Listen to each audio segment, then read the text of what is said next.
त्यावेळेस तिला मेसेज केला होता. एक शायरी पाठवली होती. त्यावेळेस काय कळते काय पाठवायचं किंवा काय. तर तिला मी शायरी पाठवली तर हिने काय केलं तिचा एक मोठा भाऊ आहे त्याला सांगून टाकलं की हा असा मेसेज करतो.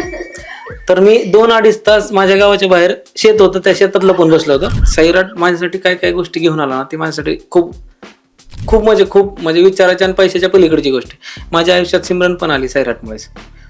माझी धडपड होती, माझी सगळ्या गोष्टी होत्या, इच्छा होती की आम्ही नाही का लग्न करावं, सोबत राहावं, ह्या सगळ्या गोष्टी. पण त्या घडायला आणि त्या सगळ्या गोष्टीला कारणीभूत सैराट आहे. प्रेम सगळ्यात महत्वाचं आहे. कास्ट काय आहे आणि हे काय आहे. आणि त्यात इतके घाणेरडे मेसेज होते की पुढच्या वर्षापर्यंत ही फ्रीजमध्ये सापडेल आणि नाही इतके म्हणजे काय आपण इथं बोलू पण नाही शकत, इतके चुकीचे त्यात हे होते, मेसेज होते तिच्या घरच्यांकडनं आणि माझ्या घरच्यांकडून. ते होत नव्हतं आणि ते खूप लांबणीवर जात होतं, ती चर्चा खूप लांबणीवर जात होती.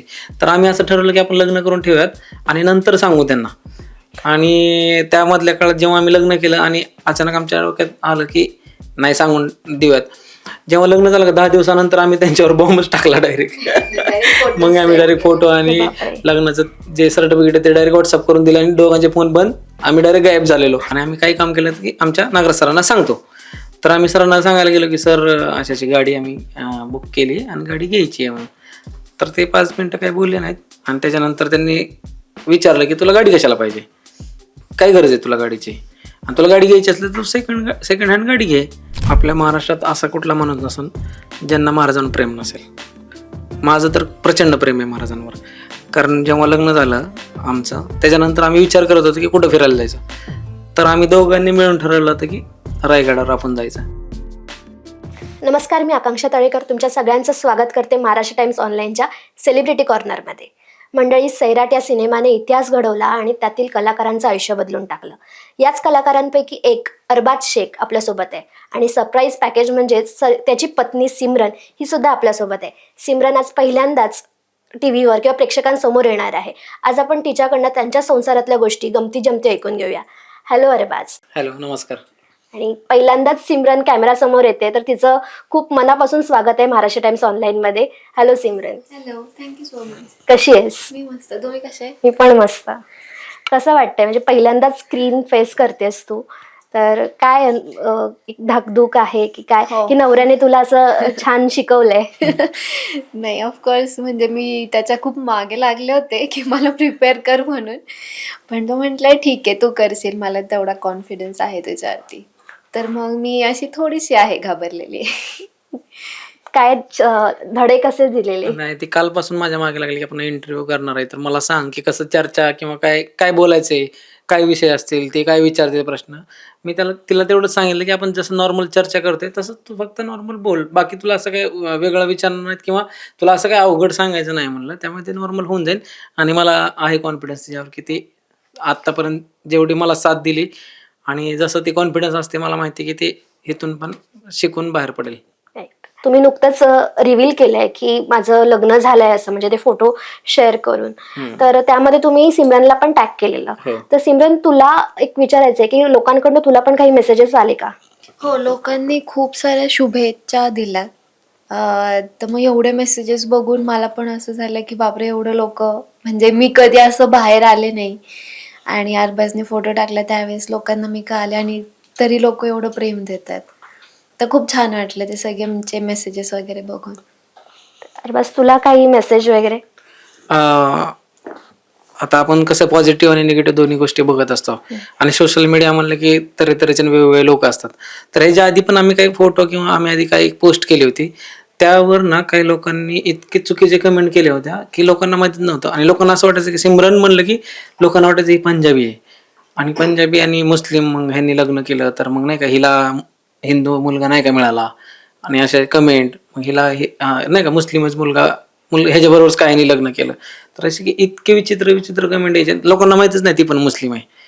पण ह्याच्या पलीकडे जाऊन पण आम्ही असा विचार करतो की मुस्लिम किंवा बाकी काय असेल नाही का, हिंदू मुस्लिम काय असेल XYZ, पण त्याच्या आधी आम्ही माणूस आहोत हे म्हणून बघायला पाहिजे लोकांनी आमच्याकडे किंवा कुणाकडे पण. म्हणजे प्रेम केलं तर प्रेम सगळ्यात महत्वाचं आहे. कास्ट काय आहे आणि हे काय आहे. आणि त्यात इतके घाणेरडे मेसेज होते की पुढच्या वर्षापर्यंत ही फ्रीजमध्ये सापडेल आणि नाही इतके म्हणजे काय आपण इथं बोलू पण नाही शकत, इतके चुकीचे त्यात हे होते, मेसेज होते. पण ठीक आहे, हे इग्नोर करून लोकांच्या शुभेच्छा आणि प्रेम इतकं मिळतंय की आपण म्हणजे नाही का त्याचं मापच नाही आमच्यासाठी. आणि म्हणजे आम्ही पण असं काहीतरी पहिल्यांदा अनाऊन्स केलं आणि इतकं शुभेच्छा आणि सोशल मीडियाने इतकं उचलून पकडलं आणि खूप जणांचे मेसेज, फोन कॉल, जे फोन करत नव्हते त्यांचे पण फोन आणि पाहुणे रावळे सगळ्यांचे फोन बिन आले, तर खूप छान वाटलं. हे इतके दिवस का लावलेत? म्हणजे मागे आपला एक इंटरव्ह्यू झालेला त्याच्यामध्ये तुम्ही सांगितलं की 3 वर्षांपूर्वीच लग्न केलं आहे तुम्ही. हो. तर हे लोकांसमोर आणायला इतकं काळ का गेला? घरचे थोडे प्रॉब्लेम होते, तिच्या घरचे माझ्या घरचे, ते समजवण्यात खूप आमचा वेळ गेला.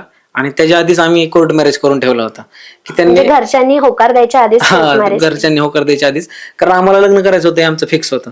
फक्त आम्हाला तिथून अप्रुव्हल पाहिजे होतं, तिच्या घरच्यांकडनं आणि माझ्या घरच्यांकडून. ते होत नव्हतं आणि ते खूप लांबणीवर जात होतं, ती चर्चा खूप लांबणीवर जात होती. तर आम्ही असं ठरवलं की आपण लग्न करून ठेवूयात आणि नंतर सांगू त्यांना. आणि त्यामधल्या काळात जेव्हा आम्ही लग्न केलं आणि अचानक आमच्या डोक्यात आलं की नाही सांगून देऊयात, जेव्हा लग्न झालं 10 दिवसानंतर आम्ही त्यांच्यावर बॉम्बच टाकला डायरेक्ट. मग आम्ही डायरेक्ट फोटो आणि बापरे. लग्नाचं जे सर्टिफिकेट आहे ते डायरेक्ट व्हॉट्सअप करून दिलं आणि दोघांचे फोन बंद, आम्ही डायरेक्ट गायब झालेलो.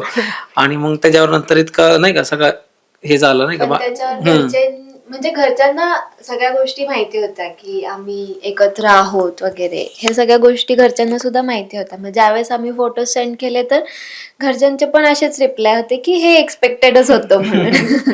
त्यामुळे म्हणजे एवढं असं जास्त हे नाही झालं. पण त्या 10 दिवसांच्या काळात मग तुम्ही कुठे राहिलात?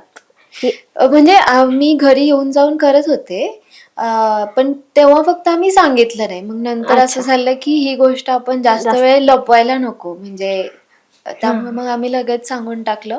पण घरच्यांनी पण ती गोष्ट खूप चांगल्या पद्धतीने मॅच्युअरली हँडल केली की ठीक आहे, म्हणजे आता दोघं पण चांगले आहेत. त्यामुळे ते सगळ्या गोष्टी पॉझिटिव्हली झाल्या नंतर. एक मुलगी म्हटलं तर एक प्रत्येक मुलीचं स्वप्न असतं की माझं लग्न असं असावं किंवा माझ्या लग्नात मी हे करेन ते करेन. तर कोर्ट मॅरेज केल्यामुळे ती कुठेतरी हौस राहिली का मागे? मी सांगतो त्याच्यावरती.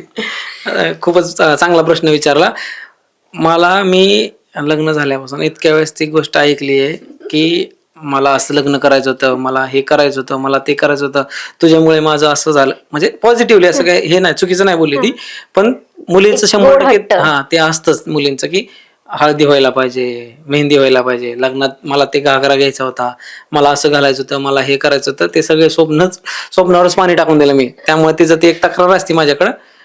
पण आता ठीक आहे, जसं आहे तसं. पण आता एक फॅड आला आहे की एक सर्टन काही वर्षांनंतर पुन्हा लग्न करायचं, तर तेव्हा तू ती हौस पूर्ण करून घेऊ शकतेस. तुम्ही चांगली म्हणजे एक पण गोष्ट अशी ठेवणार नाही. माझ्या सगळ्या हौस त्यावेळेस नक्कीच पूर्ण करेन. मला तुमची लव्ह स्टोरी ऐकायला आवडेल. म्हणजे आपण आता लग्नाबद्दल तर बोललो, पण लग्नाच्या आधीची जी प्रोसेस होती त्याबद्दल आता लोकांना एक जाणून घ्यायची उत्सुकता आहे की अरबाजला सिमरन मिळाली कशी? बरोबर. माझं गाव जेऊर आहे, तिचं पण गाव जेऊरच, आमचं एकच गाव आहे. माझं घर मागे आणि तिचं घर समोर आहे, म्हणजे 10 पावलाचं अंतर आहे आमच्या घराच्या मध्ये. आणि मी 1ली ते 4थी आम्ही एकत्र होतो, सिमरन आणि मी शाळेत. आणि 5वीला ती पुण्याला आली तिच्या आजीकडे शिकायला आणि मी गावीच होतो 10वी पर्यंत. तर ती लहानपणापासून मला इतकी आवडायची, ती इतकी आवडायची की काय म्हणजे ते आपण शब्दात नाही सांगू शकत नाही ती गोष्ट. Love at first sight. हो. आणि जेव्हा ती 5वीला इकडे आली आणि माझी 10वी झालेली, तर 10वीत मी तिच्या भावाच्या फोनमधून नंबर काढला होता तिचा आणि त्यावेळेस तिला मेसेज केला होता. एक शायरी पाठवली होती. त्यावेळेस काय कळते काय पाठवायचं किंवा काय, तर तिला मी शायरी पाठवली. तर हिने काय केलं, तिचा एक मोठा भाऊ आहे, त्याला सांगून टाकलं की हा असा मेसेज करतो. तर मी 2-2.5 तास माझ्या गावाच्या बाहेर शेत होतं, त्या शेतात लपून बसलो होतो, कारण मला वाटत होतं की मला आता लय मारतील हे, कारण मी पहिल्यांदाच असा काहीतरी कुटाणा केला होता. आणि मग ते तसं झालं. मग माझा मोठा भाऊ आला, मला ते मारणार नाहीत, मला त्यांच्या घरी जा, ते काय सांगतायत तेवढं ऐक आणि गब्बस, त्यांना काय उलटं बोलू नको. मग त्यांच्या मम्मीने चांगलं हँडल केलं त्यावेळेस. त्यांनी जास्त काही मला बोलले नाही, फक्त असं करू नको म्हणले आणि हे चांगलं नाहीये. मग तिथून बाहेर पडलो. मग परत फिल्मचा प्रवास सुरू झाला, बाकीच्या गोष्टी हळूहळू सुरू झाल्या. तसा मी पुण्याला शिफ्ट झालो. तिचा नंबर माझ्याकडे तसाच सेव्ह होता त्या फोनमध्ये. मग मी त्या फोनमधनं दुसरा मोबाईल घेतला, त्या नंबरमध्ये पण सगळ्यात आधी तिचा नंबर सेव्ह केला होता, दुसरा कोणाचा नंबर नव्हता माझ्याकडे. मग त्या फोनवरनं मी तिला नंतर मला वाटतं सैराटच्या 1 वर्षानंतर का 1-1.5 वर्षानंतर तिला मेसेज केला, ओळखलं का. आणि लहानपणीचा हा मित्र लहानपणीचा मित्र असं म्हणून तिला मेसेज केला होता. आणि मग नंतर आम्ही भेटलो पुण्यामध्ये. मग हळूहळू हळूहळू सगळ्या प्रोसेस घडत गेल्या आणि मग लग्नापर्यंत पोहोचलो आम्ही. पण मला ओळखलं का, हा जो मेसेज सिमरनला गेला त्याच्या आधीच सैराट रिलीज झालेला, मग तेव्हा तू बघितलंस का? मग तेव्हा तुला क्लिक नाही झालं की अरे हा तर अरबाज आपल्या शाळेतला मित्र, हे तुला क्लिक नव्हतं झालं? मला तो माहिती होता, कारण की आधी पण त्याची शायरी येऊन गेलेले होते मला, तर मग मला तो चांगलाच लक्षात राहिला होता. तर मला ते नंतर मग मला असं झालं की ठीक आहे, बघू एकदा आपण कॉल करून की नक्की याचं म्हणणं काय. तर मग आम्ही एकदा असंच फोनवरती बोललो, तर मग त्यालाही चांगलं वाटलं माझ्याशी बोलून आणि मलाही चांगलं वाटलं. मग नंतर आम्ही भेटायचं डिसिजन घेतलं. मग आम्ही एकदा भेटलो, मग नंतर हळू मग आमच्या सगळ्या गप्पा वगैरे, भेटणं वगैरे नंतर चालू झालं. मला खूप असे किस्से कळाले होते त्याच्या मित्राकडूनच, सोमनाथ आहे ना, तर त्याच्याकडूनच खूप मला किस्से, तर त्याच्याकडून मला खूप किस्से कळालेले होते की त्याचा माझ्यापर्यंत पोहोचण्याचा स्ट्रगल किती असायचा. कारण की म्हणजे मी जेव्हा म्हणजे इथे पुण्यात होते तर सुट्ट्यांना मी गावी जायचे, तर मग लिटरली तो असं त्याच्या मित्रांचे ब्लेझर वगैरे घेऊन रेडी असायचा की हा ही येईल, मी भेटेल तिला, किंवा ती फक्त माझ्याकडे बघेल तरी. तर एकदा असंच त्याने त्याच्या मित्राचं जॅकेट घालून तो रेडी होऊन बसला होता आणि त्यावेळेस आमच्या घराची वास्तुशांती होती. तर मग त्याला सोमनाथ असं, म्हणजे सोमनाथने मला सगळे हे किस्से सांगितलेले की तो खूप स्ट्रगल करायचा. इव्हन तो स्टेशनवरती पण यायचा, रेल्वे स्टेशनवरती, म्हणजे मला बघण्यासाठी ही आली आहे का नाही. तर हे सगळे किस्से मला कळालेले आणि त्याचं मग स्ट्रगल पण कळालं मला. आणि त्या दिवशी काय झालं, ज्या दिवसांच्या घरची वास्तू शांती होती ना, आणि मला माहित होतं कन्फर्म येणार आहे. आणि मुलांचं असतं की यायला आवरून बसायचं एक नंबर, नाही का, आता बोलायचं काय पण होऊ द्या आज, नाही का. सोमा माझ्या बरोबर होता आणि सोमाची माझी चांगली मैत्री, तर मी सोमाला सगळं शेअर करायचो ना. तर नेमकं काय झालं, त्या दिवशी आलीच नाही. मग सोमाला घेऊन मी आमच्या तिथे करमाळा म्हणून गाव आहे, मग तिकडे फिरायला गेलो. आणि खूप मग त्या दिवशी असं झालं की अरे हे यायला पाहिजे होती, भेटलो असतो, बोललो असतो. मग ते सगळ्या गोष्टीवर पाणीच फिरलं मग. ही तुमची स्टोरी ऐकताना मला थोडाफार सैराटवाला फील येतोय. म्हणजे परशा जसा आर्चीला मिळवायला किंवा तिचा अट्रॅक्शन, हे काय बोलतात, बघायला, ती आपल्याकडे बघायला पाहिजे यासाठी तो जसा तयारी करायचा, तसंच अरबाज तुझा हे करायला तयारी करता. खूप किस्से त्यांनी सांगितलेले. हळूहळू मला जसं जसं आम्ही सगळे एकत्र भेटतो, तर मग मला हळूहळू अजून किस्से कळतात की तो माझ्या कॉलेजच्या इथे येऊन पण मला बघून जायचा. तर मग मला एवढं त्यावेळेस काही माहिती नव्हतं की हे सगळं असं आहे म्हणून. तिला काहीच माहित नव्हतं. माझंच गणित मी बांधत होतो त्या काळात, की नाही का, मला ती आवडायची ना, त्यामुळे मग मी तिच्या कॉलेजवर, सिंहगड कॉलेजला पण मी गेलो होतो. माझे 2 मित्र होते, त्यांची गाडी घेऊन. म्हणजे ती कुठं दिसते का, मग तिथं दिसली तर तिला बोलता येईल, असे धडपड तर मी भरपूर केले तिच्यासाठी. गावाकडचे तर वेगळेच किस्से, इकडचे यश पुण्यातले कधी पण. आलं हे सगळ्या करता? जेव्हा मी तिला पहिल्यांदा भेटलो, 9 ऑक्टोबर 2019. हा मला तारीख नाही लक्षात. भेटलो. त्यावेळेस मग त्याच्यानंतर हळूहळू गप्पा सुरू झाल्या. माझा स्वभाव तिला कळाला, तिचा स्वभाव मला कळाला.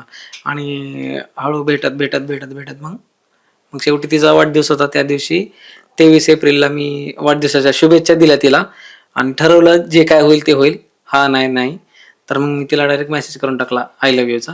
मग त्याच्यानंतर जरा तिने वेळ घेतला आणि नंतर मग फोन आल्यावर मग आमचं जरा 2 वर्षानंतर अरे बापरे, खूपच शॉकच होते ना. म्हणजे ज्यावेळेस लॉकडाऊन मध्येच त्याने मला मेसेज केला होता, तर मग त्यावेळेस आम्ही फक्त नॉर्मली बोलायचो. मग मला असं तो मेसेज बघून झालं की अरे हे काय अचानकच म्हणून.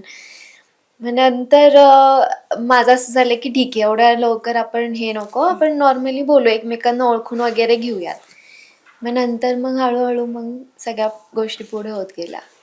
पण आता अरबाज एक सेलिब्रिटी आहे, तर ऑब्व्हियसली तुझ्या फ्रेंड सर्कल मध्ये पण माहिती असेल की अरबाज हा फिल्म मध्ये काम करतो वगैरे, तर त्यांच्या प्रतिक्रिया काय असतात? ते खूप खुश होतात. त्यांना असं वाटतं की अरे वा भारी. एक फॅन मुमेंट, म्हणजे अरबाज बरोबर फिरतानाचा तुला काही फॅन मुमेंट आलाय का? खूप जास्त, नेहमीच असतो. कारण की लोक आता खूप जास्त त्याला प्रेम देतात, तर मग आम्ही सोबतच असतो जिथे जाऊ तिथे. तर मग असं माझं असं होतं की ठीक आहे, मी गाडीत बसते, तू लोकांना वेळ दे. म्हणजे लोकांना वेळ देता, म्हणजे तुम्ही बाहेर पडलायत समजा आणि अरबाज भोवती फॅन्सचा गराडा आला, तर कुठेतरी तुला असं वाटत नाही का की यार हा माझा मी टाइम होता माझ्या नवऱ्यासोबतचा, पण ते पण त्याचे फॅन्स घेत आहेत? नाही, आधी मला असं वाटतं की आधी लोक, मग नंतर मी. कारण की लोकांमुळेच आज तो इथे आहे. Right. हो, तुझा त्याच्या करिअरला कसा सपोर्ट असतो? खूप जास्त. म्हणजे हे तोच सांगेल चांगल्याने की मी त्याला कसं support तसं ते IT फील्डमध्ये आणि तिचं काम एक IT प्रोफेशनल, ते तिचं वेगळं काम आहे. आणि आपलं काम असं असतं की कधी सकाळी गेलो, रात्री किती वाजता आलो, 3 वाजता, 2 वाजता, की काही टाइमच नाही कामाचं. तर ह्या सगळ्या धावपळीत ना ती इतकं ऍडजस्ट करते आणि इतक्या गोष्टी समजून घेते ना, तर खरंच लकी आहे मी ह्याच्यासाठी की एवढी चांगली बायको मिळाली मला. आणि आता हे तुम्ही प्रश्न जो विचारला होता मित्राचा, मित्रांच्या असं डोक्यात काय नसते. मित्रांना काय घेणं देणं नसते, तू कोण आहे. आता माझे मित्र, मी किती जरी मोठं झालो तर ते मला ते समजणार नाहीत. मग ते जर तसं समजायला लागले ना, तर ते खूप चुकीचं होईल वाटतं मला कधी कधी. मित्रच असायला पाहिजेत. शिवाय देणारे मित्र हे खरे मित्र असतात. तर त्यामुळे तिचे पण मैत्रीण असेच असतील की तिला हा ठीक आहे असेल नवरा तुझ्या घरी, तिकडे काय नाही. त्यामुळे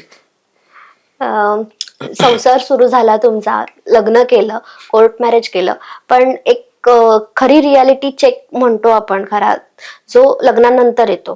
कारण सगळ्या ज्या जबाबदाऱ्या असतात त्या अचानक अंगावर पडतात. बरोबर.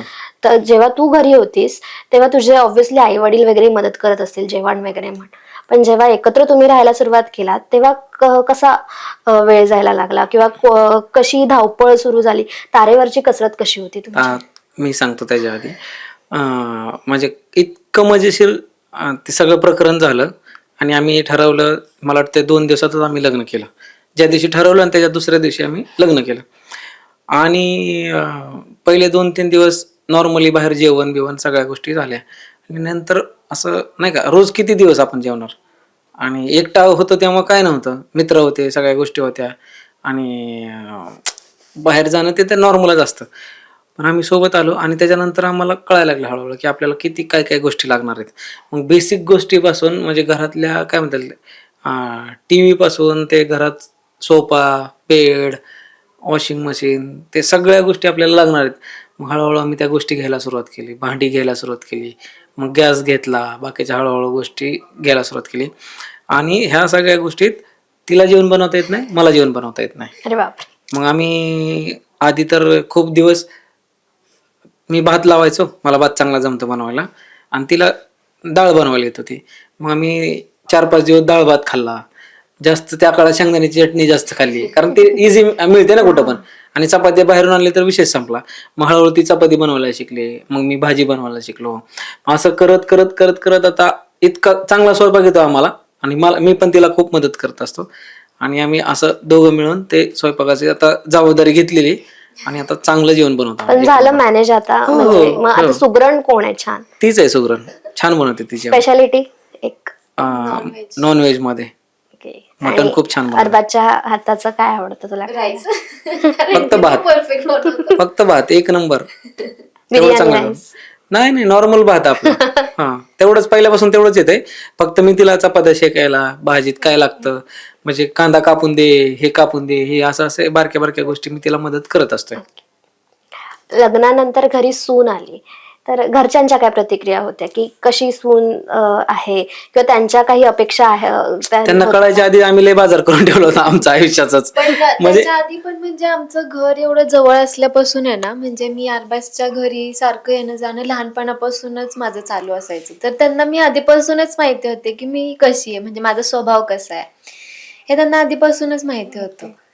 त्यामुळे मग त्यांना असं काही शॉकिंग नव्हतं की अरे ही आली आपल्या घरी, असं काही शॉकिंग नव्हतं त्यांना. म्हणजे ते खुश होते.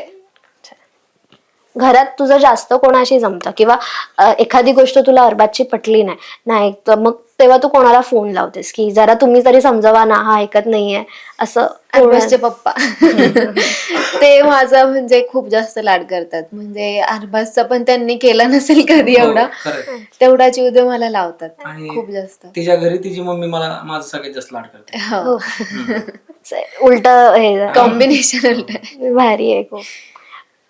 जावयाबद्दल कसं कौतुक होतं घरी जेव्हा जाता तुम्ही तेव्हा जावयाचं कौतुक कसं होतं? अरे हे जावई बिवाय म्हणलं की मला टेन्शनच यायला लागतं. कारण मी खूप जवळून बघितलेत ना, आमच्या घरातलीच लोक आहेत. म्हणजे जवळ राहतात म्हणल्यावर असं काय लांबचं नाही ना, त्यामुळे ते आता जावई म्हणल्यावर आता काय. पण माझ्या घरी तिचं कौतुक माझ्या तोंडून जास्त असतं आणि घरचे पण कौतुक करतात, कारण लहानपणापासून तिला बघितले सगळ्यांनी आणि ती तेवढी हुशार पण आहे आणि तिने तिचं तिचं नाही का काय म्हणता येईल. आता मी तरी नागराज सरांच्या बरोबर मागे लागून इंडस्ट्रीत आलो, काम करतोय आणि कामाच्या सगळ्या गोष्टी असतात माझ्या. पण ती तिच्या पायावर उभी आहे IT क्षेत्रात आणि चांगल्या पोस्टला आहे आणि तिला चांगला पगार आहे आणि ह्या सगळ्या गोष्टी ती स्वतः उभी आहे स्वतःच्या पायावर. ह्याच्यासाठी आमच्या घरी जास्त कौतुक आहे तिचं. तू अभिनेता आहेस, ती IT मध्ये आहे, पण आम्ही तुमचा केक शॉपचा बिझनेस हो, हो. केकचा पण बिझनेस बघितलाय. मग ते कसं घडून आलं? ते एक प्रकरण आहे त्याच्या मागं. मी आणि सिमरन आम्ही गाडी बुक करायला गेलो होतो, क्रेटा. तर ती 15-16 लाख रुपयाला मिळत होती. तर आम्ही ती गाडी बुकिंग करून आलो आणि आम्ही काय काम केलं की आमच्या नागराज सरांना सांगतो. तर आम्ही सरांना सांगायला गेलो की सर अशाची गाडी आम्ही बुक केली आणि गाडी घ्यायची आहे म्हणून. तर ते 5 मिनिटं काही बोलले नाहीत आणि त्याच्यानंतर त्यांनी विचारलं की तुला गाडी कशाला पाहिजे, काय गरज आहे तुला गाडीची, आणि तुला गाडी घ्यायची असली तर तू सेकंड हँड गाडी घे. आता तुला एवढी गाडीची गरज नाही ना, एवढे पैसे अडकून तुला त्या गाडीतनं काही मिळणार नाही रिटर्न्स. तर त्यावेळेस त्यांनी सांगितलं आम्हाला की हे जे पैसे तू इकडं टाकतोय ना, तर हेच तू दुकानात इन्व्हेस्ट कर आणि तिकडून तुला काहीतरी इन्कम सुरू होईल. असं काहीतरी तू एक बिझनेस बघ आणि त्यातून मग तुझं म्हणजे तुझ्या खर्चाच्या, जर उद्या तुझ्याकडे काम नाही आलं तर तुला तिथून पैसे मिळतील, असं काहीतरी तयार कर.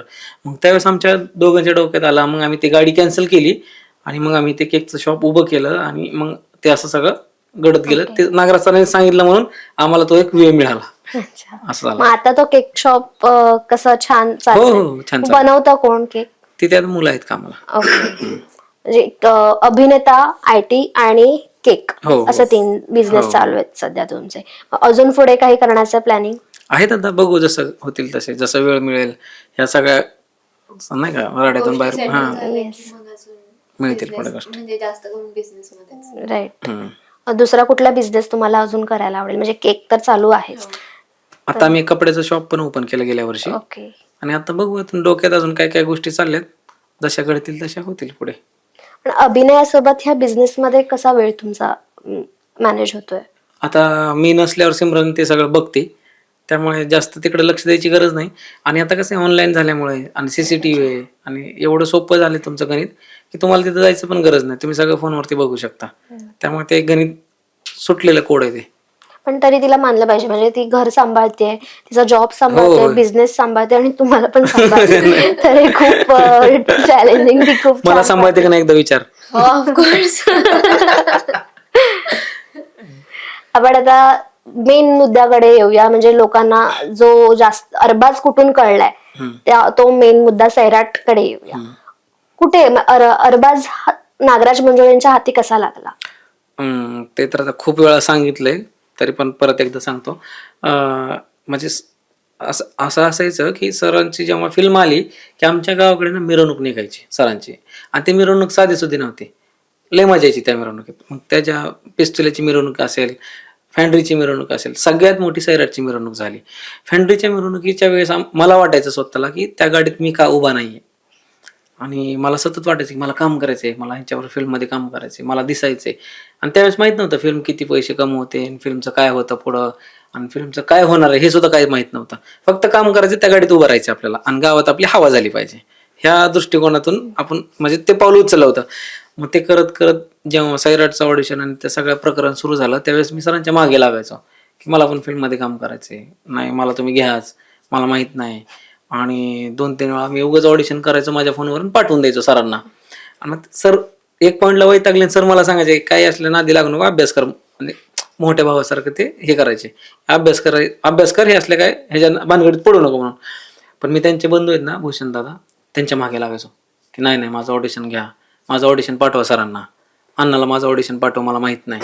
असं करत करत करत त्यांच्या मागे लागलो. आणि मग त्यांनी मला सांगितलं की ठीक आहे फिल्म आता कामाचं काय मला माहीत नाही म्हणले, पण तू ये पुण्याला, आपण बघू काय करता येईल का पुढे. तर मग मी तसं पुण्याला गेलो आणि मग वर्कशॉप झाला आमचं 3 महिने सगळं. आणि त्याच्यानंतर जेव्हा शूट 4 दिवसानंतर लागणार आहे, तर 4 दिवस आधी मग आम्हाला सांगितलं की तुम्ही फिल्ममध्ये आहात. तोपर्यंत आम्हाला सांगितलं नव्हतं. मग तसं ते करत करत फिल्मपर्यंत पोहोचलो आणि ऑडिशन पण दिले होते. म्हणजे माझ्या गावात ऑडिशन झालं होतं. माझ्या गावापासून एक 20 किलोमीटर गाव होतं करमाळा म्हणून, तिथं ऑडिशन झालं होतं. म्हणजे मी माझ्या गावात ऑडिशन देऊन करमाळ्याला सुद्धा ऑडिशन द्यायला गेलो होतो की नाही बाबा मला काम करायचं, मला घ्या म्हणून. मग ती धडपड होती. मग ते तसं इच्छाशक्ती कामी आली हा तुमची. तसं ते मग फिल्ममध्ये पोहोचलो मी. आम्ही असं ऐकलेलं की हा मूवी अजून सुद्धा या मूवीचा कोणी इतिहास मोडू शकला नाहीये किंवा कमाईच्या बाबतीत, बॉक्स ऑफिसच्या बाबतीत. तर ऑब्व्हियसली हिट झाल्यावर कलाकारांना पण मानधन दिलं जातं. तर आमच्या असं कानावर आलेलं की तुम्हाला बोनस मिळालेला मानधन म्हणून. तर मग तो त्या मानधनाचा जे ऑब्व्हियसली पहिला पगार आहे किंवा एक पहिल्या मूवीचा पगार आहे तो, तर ते कसं इन्व्हेस्ट केलं आणि तो बोनस हा काय होता scene? इन्व्हेस्ट नाही केलं, ते घरच्यांकडे देऊन टाकलं. तेवढी अक्कल नव्हती त्या काळात मला. मी कॉलेजेस करत होतो. म्हणजे कितीला माझं, मला वाटतं 17-18 वय असेल माझं त्यावेळेस. आणि ते पैसे खूप होते माझ्यासाठी तरी. म्हणजे त्यावेळेस 25,000चा चेक म्हणजे मलाच कळत नव्हते किती पैसे असतील. जर समोर पैसे ठेवले तर मला ते मोजता पण आले नसते. एवढं कमी वय होतं माझं. पण मला वाटतं त्या त्या पैशाकडे न बघता त्या म्हणजे सैराट माझ्यासाठी काय काय गोष्टी घेऊन आला ना, ते माझ्यासाठी खूप खूप म्हणजे विचाराच्या आणि पैशाच्या पलीकडची गोष्ट आहे. माझ्या आयुष्यात सिमरन पण आली सैराटमुळेच. म्हणजे धडपड होती माझी, सगळ्या गोष्टी होत्या, इच्छा होती की आम्ही नाही का लग्न करावं, सोबत राहावं, ह्या सगळ्या गोष्टी. पण त्या घडायला आणि त्या सगळ्या गोष्टीला कारणीभूत सैराट आहे. म्हणजे मी तिथपर्यंत पोहोचणं आणि त्याच्यानंतर माझ्यासाठी एवढे सगळे दरवाजे ओपन होणं मुख्य. आणि आता आता मटका किंग ह्या म्हणजे आता रिलीज झालाय मटका किंग, त्यामध्ये पण माझं एक कॅरेक्टर आहे. ते लोकांना पण खूप आवडतंय. आता सगळ्यांचे मेसेज येतात मला. तर ती गोष्ट माझ्यापर्यंत कधीच नसती पोहोचली. मटका किंग जेव्हा म्हणजे मी जर पहिलं पाऊल टाकलं नसतं ना, तर आता इथपर्यंत मी त्या पोहोचू शकलो नसतो. त्या सगळ्या गोष्टीला सैराट सगळ्यात मोठं कारण आहे. त्यामुळे मला ते पैसे आणि ते मला काही गौण वाटतं. पुढच्या म्हणजे नाही का 50 वर्षानंतर, 100 वर्षानंतर जर कोणी विचार केला की मराठीत 100 करोड कमवणारी पहिली फिल्म कुठली होती, तर सैराट होती. आणि त्यामध्ये हे 4 कॅरेक्टर होते. हे सगळ्यात भारी गोष्ट आहे आमच्यासाठी. सैराट नंतर पण स्ट्रगल हा होता का आयुष्यात? स्ट्रगल रोजच आहे. म्हणजे प्रत्येक नवीन दिवस काहीतरी वेगवेगळी गोष्ट घेऊनच येतं तुमच्याकडे. म्हणजे कुठला वे असेल सांगता येत नाही. कामाचा वे, जगण्यातला वे, म्हणजे कुठल्या वेळेने ते स्ट्रगल येईल सांगता येत नाही. आता आपल्याकडे असं झालंय की नाही का, फिल्ममध्ये काम नाही मिळालं की स्ट्रगल आणि हे सगळ्या गोष्टी. पण चांगल्या पण कितीतरी गोष्टी आहेत ना, त्या गोष्टी आपण बघतच नाही. आपण फक्त नाही का धडपड करावं लागते. धडपड तर म्हणजे कुठलंही काम असू दे, त्या त्या कामात तुम्हाला स्ट्रगल करणं प्रत्येक दिवस तुम्हाला लढणंच आहे. त्यामुळे स्ट्रगल असं काय नाही, काम सुरू आहेत हळूहळू आणि होतील गोष्टी पुढे जाऊन. एक नकाराचा सामना तुम्ही कधी केलाय का? हा केलाय. पण त्याला सामोरं कसं केलंय? म्हणजे बरेचदा असं ऐकायला येतं की काही लोकांना नकार हा पचवता येत नाही. मग तो कुठलाही असो, मग तो बिझनेस मध्ये असो किंवा ऍक्टिंग क्षेत्रात असो, ऑडिशन मध्ये असो किंवा एक वैयक्तिक क्षेत्रात असो, तर मग तो नकाराचा सामना कधी करण्याची वेळ आलेली का? तसं तर खूप वेळा झालंय. पण कसं असतं म्हणजे मला असं वाटतं की आता काय काय वेळेस काय होतं, आपल्या डेट नसतात पण पुढच्या माणसाला आपल्याला फिल्ममध्ये घ्यायचंय. मग त्यावेळेस त्याने काय करायचं, त्याला पण आपला नकारच झाला ना. आणि त्याला फिल्म करायची आणि मला नाही, म्हणजे समजा माझं दुसरीकडे काहीतरी शूट चालू आहे, मग ते क्लॅशेस होत राहतात, सगळ्या गोष्टी होत राहतात. पण ठीक आहे, म्हणजे जे जे काम आलंय ते 100% करणं हे मला वाटतं की सगळ्यात भारी गोष्ट असते. मग तेवढा जीव ओतून काम करायचं. पुढच्या वेळेस मग होतात, पुढच्या गोष्टी घडत घडत जातात.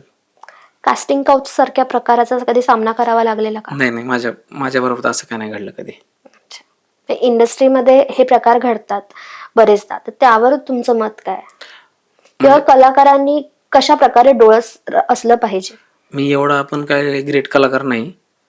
म्हणजे जे काय मी काम केलंय थोडंफार, आणि 10च वर्ष झालेत मला इंडस्ट्रीमध्ये. मी म्हणजे ह्याचं चांगल्या प्रकारे उत्तर मी नाही देऊ शकत. आता जे काही लोक आहेत ज्यांच्याबरोबर ह्या गोष्टी घडल्यात, माझ्याबरोबर कधी असं घडलेलं नाही. त्यामुळे मी त्याच्यावर व्यक्त होणं मला वाटतं चुकीचं आहे. मटका किंग कडे येऊया आपण. हा मूवी कसा मिळाला तुम्हाला? मला नागराज सरांचा फोन आला होता की मी अशी सिरीज करतोय आणि तुझं पोलिसाचं कॅरेक्टर आहे त्या फिल्ममध्ये, PSIचं. आणि मला असं अचानक झालं की अरे, मग मी सरांना बोललो, हा ठीक आहे सर, करेल मी, तुम्ही सांगा. मला काही अडचण नाही, तुम्ही जसं सांगाल तसं मी करायला तयार आहे म्हणलं. आणि मी दरवेळेस तसंच सांगतो त्यांना की तुम्ही तुम्ही ठरवा काय करायचे नाही का मला घेऊन. तर मग ते मला फोन आला, त्यानंतर मी फोन ठेवला आणि मी 10 मिनिटं विचार करतो की मी पोलीस कसा वाटणार. आणि मी म्हणलं मी कॅरेक्टरला जाणारच नाही, माझी हाईट बघता हे बघता. मग मी सिमरनला पण सांगितलं होतं की अरे असं असं सर्व म्हणतायत आणि असं असं. मग ते म्हणले की तू एवढा विचार नको करू, त्यांनी काहीतरी विचार केला असेल तुझ्या बाबतीत, तर तू काय कर सरळ जा सेटवर आणि मग त्याच्यानंतर ठरव की तुला काय बोलायचे त्यांना. काय तू आत्ता त्यांना फोनवर बोलू नको की नाही का मला असं वाटतंय मला तसं वाटतंय. तर ते तू म्हणली तिने मला सांगितली तू सेटवर जा आणि सर काय म्हणतायत एकदा तू बघ तिथे जाऊन काय माहोल आहे आणि त्याच्यानंतर तू ठरव. तिथं गेल्यानंतर मला कळालं की तो 60 आणि 70च्या काळातला पोलीस आहे. त्या काळात पोलीस तसेच होते जसं मी आता माझ्या सिरीज मध्ये दिसतोय तसे. मग त्याच्यानंतर मला कळालं की अरे त्या माणसाने तसा विचार केला होता आणि बरं झालं मी त्यांना काय बोललो नाही त्या बाबतीत. मग अशी पण तिची मला जास्त मदत होते सगळ्या गोष्टीत. अभिनय क्षेत्रात नसूनही ती त्या बाबतीत एक डोळसपणा दाखवते हो, की तिचं तेवढं लक्ष असतं. येस. आणि मी सगळ्या गोष्टी तिला शेअर करत असतो त्यामुळे तिला माहिती असतं बऱ्यापैकी. अच्छा. पण कधी तुझ्यासोबत शूटिंगला आली आहे की नाही? हा भरपूर वेळा मटका किंगच्या सेटवर पण आली होती, घरबंदूक बिर्याणीच्या सेटवर पण आली होती. आणि माझं कुठं काम असेल तर मग जास्त दिवस असेल ना माझा शूट, तर मग तिला मी सोबतच घेऊन जातो. म्हणजे 10-15 दिवसाचा शूट असेल आणि मी पुण्यात नसेल जास्त दिवस, म्हणजे पुण्याच्या बाहेर असेल तर मग आम्ही सोबतच असतोय. ओके. मग त्यावेळी कामाचं तुमचं कसं हे होतं? माझं वर्क फ्रॉम होम असल्यामुळे मला ते गोष्ट ऍडजस्ट होते. म्हणजे मी लॅपटॉप घेऊन कुठेही काम करून बसू शकते. अच्छा. हो. आता आपण लग्नानंतरची लाईफ बोलत होतो मगाशी, तर एक तुमचा शिवाजी महाराजांचा एक मध्ये फोटो सोबतचा हे बघितलेला हो आहे हो, म्हणजे. घरातला फोटो. हा, तर त्यावर लोकांच्या बऱ्याचशा कमेंट होत्या की काही पॉझिटिव्ह होत्या काही निगेटिव्ह हो, होत्या. हो. ते जसं नाण्याला दोन बाजू असतात, एक पॉझिटिव्ह तशी दुसरी निगेटिव्ह पण असतेच. तर तुम्हाला त्यावेळी काय फील झालेलं की लोक अगदी दोन्ही तोंडाने बोलतायत, मग अशा वेळी तुम्ही व्यक्त नाही करू शकलेलात? मला काय वाटतं आपल्या महाराष्ट्रात असा कुठला माणूस नसेल ज्यांना महाराजांवर प्रेम नसेल. माझं तर प्रचंड प्रेम आहे महाराजांवर. कारण जेव्हा लग्न झालं आमचं त्याच्यानंतर आम्ही विचार करत होतो की कुठं फिरायला जायचं. तर आम्ही दोघांनी मिळून ठरवलं होतं की रायगडावर आपण जायचं. आणि त्या दिवशी इतका प्रचंड पाऊस पडत होता आणि इतकं भारी वाटत होतं त्या दिवशी तिथे, म्हणजे स्वर्गापेक्षा पण भारी जर काय असेल तर मला वाटतं ते ठिकाणी. आणि आम्ही जेव्हा समाधीवर गेलो तर पूर्ण आंघोळ झाली होती आमची आणि एकदम काय म्हणतात स्वच्छ मनाने आणि स्वच्छ नाही का स्वच्छतेने आम्ही तिथपर्यंत पोहोचलो. आणि तिथला आम्ही फोटो पण क्लिक केलाय, तो मी इंस्टाग्रामवर टाकलाय. तर ती गोष्ट आणि छत्रपती शिवाजी महाराज मला खूपच आवडतात, मला सारखं प्रेरणा देत असतात. आणि तसं माझ्या घराच्या गॅलरीतनं पण सिंहगड किल्ला दिसतो. आणि म्हणजे मला माहित नाही ती गोष्ट काय आहे, पण माझ्यासोबत आणि माझं कनेक्शन खूप चांगलं आहे आणि छान गोष्ट आहे. लोक काय बोलतात त्याच्याकडे मला वाटतं की आपण नाही लक्ष द्यायला पाहिजे. लोक काय चांगलं केलं तरी वाईट बोलतात आणि वाईट केलं तर काय ते वाईट बोलणारच आहेत. त्यामुळे मी जास्त लक्ष नाही देत त्या गोष्टीकडे. पण वाईट ह्याचं वाटतं की लोक जेव्हा ठरवतात ना की हे मुस्लिम मुलगा आहे आणि हिंदू मुलगी आहे आणि ह्यांचं लग्न झालंय, तसं तर आम्ही दोघं मुस्लिमच आहेत. पण लोक जेव्हा ठरवतात ना की ही हिंदू आहे मी मुस्लिम आणि ह्यांनी लग्न केलं मग हे फ्रीजमध्ये सापडेल आणि हे जर काय होणार आहे हे आम्हाला माहिती आहे, आणि म्हणजे लोक इतक्या वाईट प्रकारे त्याच्यावर चर्चा करतात ना, मग त्याचं खूप वाईट वाटतं की माणूस म्हणून कुणी बघतच नाही आजकाल. माणूस म्हणून बघायला पाहिजे. माणूस म्हणून बघितलं तर खूप म्हणजे काय दृष्टी चेंज होऊन जाईल माणसांची बघायची एकमेकांकडे. तर असं वाटतं की बाबा पण ठीक आहे. याच्या पलीकडे मी तिने पण काय मेसेज वाचले तर तिला पण खूप वाईट वाटत होतं.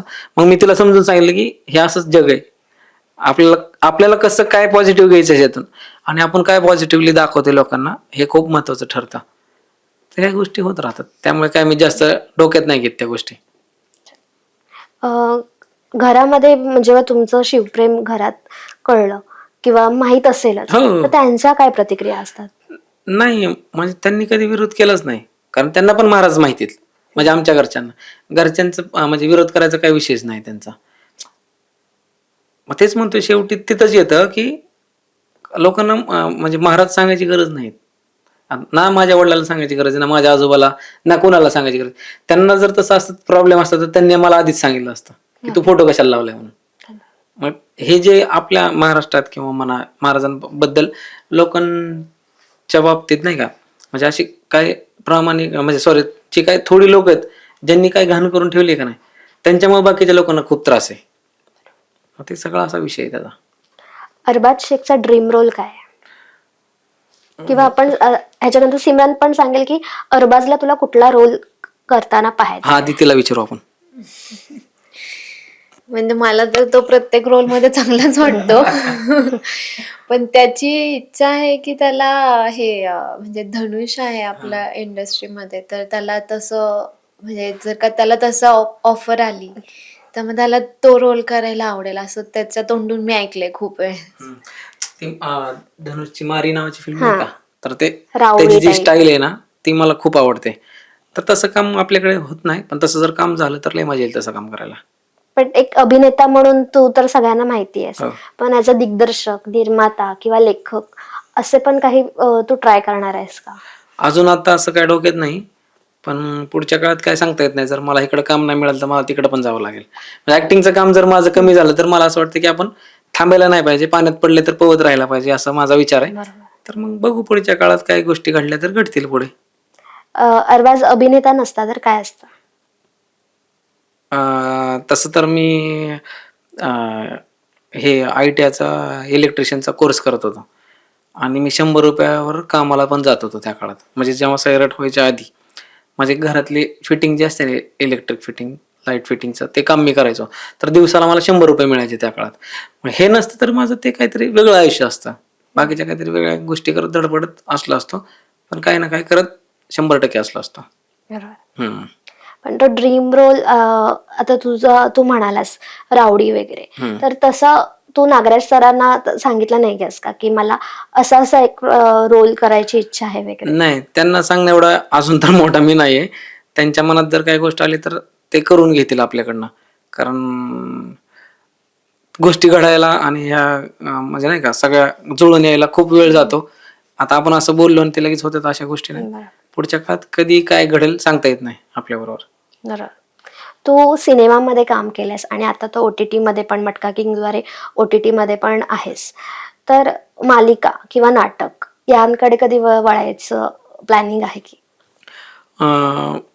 नाटकाचं काय आहे की आम्हाला मध्यंतरी आमचा असा विचार चालू होता की नाटक करायला पाहिजे. पण हे 2 वेगवेगळे गोष्टी आहेत आणि आपल्याला असं वाटतं की आपला जो कार्यक्रम चालू आहे हा चांगला चालू आहे, आपण दुसरीकडे जाऊन चुकीचं करण्यापेक्षा हे चालू आहे हे चांगलंच करायला पाहिजे असं वाटतं. मग दुसरीकडे चुकीचं पाऊल टाकण्यापेक्षा किंवा दुसरं काहीतरी म्हणजे जे जमत नाही आणि ते जमणार पण नाही, म्हणजे नाटकात काम करणं जमल पण लोकांना ते आवडेल का नाही ते माहित नाही. जसं सिनेमाचं आहे ना, तसं माहिती आहे की बाबा सिनेमात कसं काम केलं जातं किंवा काही गोष्टी असतात, पण नाटकाचं तसं नाही. नाटकाचा तो एक वेगळाच पार्ट आहे. मग आपण तिथं ऍडजस्ट होऊ का नाही, मग ते लोकांना आवडेल का नाही, ह्या विचारामुळे मग असं वाटतं की नको, आपण जे करतोय ना आपण तेच करत राहायला पाहिजे आणि हे चांगलंच आहे. अजून मग वेळ देऊन ह्यालाच अजून ग्रो करूयात. बरोबर. सैराट सिनेमांमध्ये तुम्ही आर्ची, पशा, तुम्ही दोघं अशी 4 जणांची गट्टी होती, तर आता ती मैत्री कशी आहे? हा, मैत्री तशीच आहे अजून आणि आत्ता 10 वर्ष झाली आणि आम्ही भेटत असतो आधीमध्ये. आमच्या काही चर्चा असतात फिल्मच्या, काय असतं पार्टी असते, आमचं छोटं काय असं भेटणं असतं. आणि खरं तर आम्ही फिल्ममुळेच आम्ही 4 एकमेकांना भेटलो आणि तसं काय म्हणता येईल त्याला, मैत्रीत बदल नाही होत. लोकांचं पण सतत म्हणजे नाही का बाहेर कुठे गेलो की मग परश्या भेटतो का नाही, नारची भेटते का नाही, त्या लंगड्या भेटतो का काळात नाही. काही मैत्रीचे किस्से आठवतात किंवा शूटिंगचे किस्से आठवतात का मजेशीर? नाही, भरपूर आम्ही धमाल केली होती. आता असं अचानक आठवायचं म्हणल्यावर म्हणजे आता ते सांगता येणार नाही, पण आम्ही खूप खूप मजा केली त्यावेळेस. इतकी मजा केली की त्या काय म्हणतात अमाप गोष्टी केल्या त्या काळात. म्हणजे आता काय व्हायचं की सेटवर सगळे रात्री शूट असायचं आणि लगेच दुसऱ्या दिवशी सकाळी 7 नंतर शूट सुरू व्हायचं ना, तर अर्धी लोक झोपेतच असायची. तर आता आम्ही असं इतक्या वेळेस केलं की ताना कुठेतरी असं एखाद्या पलंगवर वगैरे झोपलेला असला ना, तर आम्ही त्याला उचलून इतक्या लांब घेऊन जायचो की त्याला कळायचंच नाही की तो कुठे. जर जाग आली ना त्याला नंतर, तर त्याला कळायचं नाही की तो कुठे. मग तो नाही का शोधत फिरायचा की कुठे नेमकं सोडून दिलं यांनी आम्हाला. म्हणजे असे कितीतरी किस्से केलेत आम्ही. आर्चीच्या सक्सेस बद्दल आता काय म्हणशील? म्हणजे ती अगदी आता हिंदीमध्ये पण काम करताना दिसते किंवा वेगवेगळे प्रोजेक्ट येत आहेत तिचे, तर तिच्यासोबतची बॉन्डिंग कशी आहे? आमची मैत्री खरंच खूप भारी आहे आणि छान सिमरन वाटतं. कधी भेटली आहे? नाही, अजून सिमरन नाही भेटली तिला. छान वाटतं की आमच्यापैकी कोणीतरी इतकं पटकन ग्रो झालंय आणि इतकं छान काम करते. आणि आणि असं नाही की फक्त तीच काम करते, ती आम्हाला मदत पण करत असते की इकडे काम सुरू आहे, ह्यांना बोलायला पाहिजे, ह्यांना असं करायला पाहिजे. आणि तिची मदत खूप असते आमच्या सगळ्यांना. म्हणजे आमच्या सगळ्यात 4 जणात आमचं सारखं सतत बोलणं असतं की नवीन काम सुरू झालं ह्याचा, तर तू त्यांना जाऊन बोल, काम मागितलं पाहिजे. आणि ह्या सगळ्या बेसिक गोष्टी आम्ही एकमेकांना शेअर करत असतो. अच्छा. खूप गोष्टी आम्हाला कळल्या आणि खरंच मेन सिमरनला भेटून खूप मजा आली. तिला बोलतं केलं आम्ही. कसं सिमरन, तुझा एक्सपिरियन्स कसा होता आजचा? खूप छान होता. म्हणजे तेवढं कम्फर्टेबल मी झाले ऍक्च्युली तुझ्यासोबत. त्यामुळे मी एवढं बोलू शकले. तर छान वाटलं खूप. तर स्क्रीन समोर येण्याचा तुझा कॉन्फिडन्स जर आलाय, तर आगामी काळात सिरियल किंवा पिक्चर एक छोटासा कॅमिओ जर तुला रोल मिळाला तर तू करू शकतेस असं तुला वाटतं का? हो, मी नक्कीच करेल. म्हणजे त्याच्यासाठी पण मी आधी अरबाजचा अप्रुव्हल घेईन आणि मग ऍक्च्युअलची काय गरज नाही. म्हणजे कॅरेक्टर किंवा तसं, काय हा. एक्स्ट्रा ज्या काही इंटरनल गोष्टी असतील तर मग त्यासाठी नाही, मला पण म्हणजे आमची चर्चा होत असते ना आधीमध्ये, तर मी तिला पण किती वेळा तरी सांगितले, तसं जर काम आलं ना तुझ्यासाठी तर 100% तू काम करायचंच. तुला कुठला रोल करायला आवडेल? म्हणजे एक असं ना की हा रोल मी पण करू शकते किंवा मला हा करायला आवडेल असं. असं तिने आता काय डोक्यात गृहीत आता नसेल धरलं. हा कारण ती ह्या क्षेत्राशी म्हणजे नाही का हा. पूर्ण वेगळीच आहे. हो. तिला हे क्षेत्र खूप नवीन आहे. पण तिच्याकडे काम आलं तर ती, मला एवढं कॉन्फिडन्स आहे की ती 100% करेल. निभावून घेईल, म्हणजे करेल तेवढं काम चांगलं. तुम्हाला तुमच्या भावी आयुष्यासाठी खरंच खूप खूप शुभेच्छा आणि छान छान काम करत राहा आणि नक्कीच सिमरन तुला सपोर्ट देईल त्यासाठी. 100 तिचा माझ्या कामापेक्षा तिचा सगळ्यात जास्त सपोर्ट मला आहे, म्हणून मी फ्रीली काम करू शकतो. कारण घर चालवणं आणि लग्नानंतर आम्हाला खरंच इतक्या गोष्टी, तुम्ही जसं म्हणाला की एक जबाबदारी येते ना, ते नंतर कळायला लागलं की काय जबाबदारी असते. आधी वाटायचं काय आता ती आम्ही आधी राहतच होतो सोबत, हा ठीक आहे ना, मग नॉर्मल हेच होणार आहे, ह्याच्या पलीकडे काय होणार आहे. नंतर कळायला लागले की जबाबदारी काय असते. बाकीच्या गोष्टी हळूहळू टप्प्याटप्प्याने जेव्हा पुढे यायला लागल्या ना, मग तेव्हा कळायला लागलं. पण ह्या सगळ्या गोष्टीत 50% भार माझा तिने हलका केला. आणि म्हणजे घरी कोणी आलं किंवा काय आलं तरी मला एक टेन्शन नसतं. मला माहिती सिमरन आहे, सगळं ओके होणार आहे, काय टेन्शन नाही.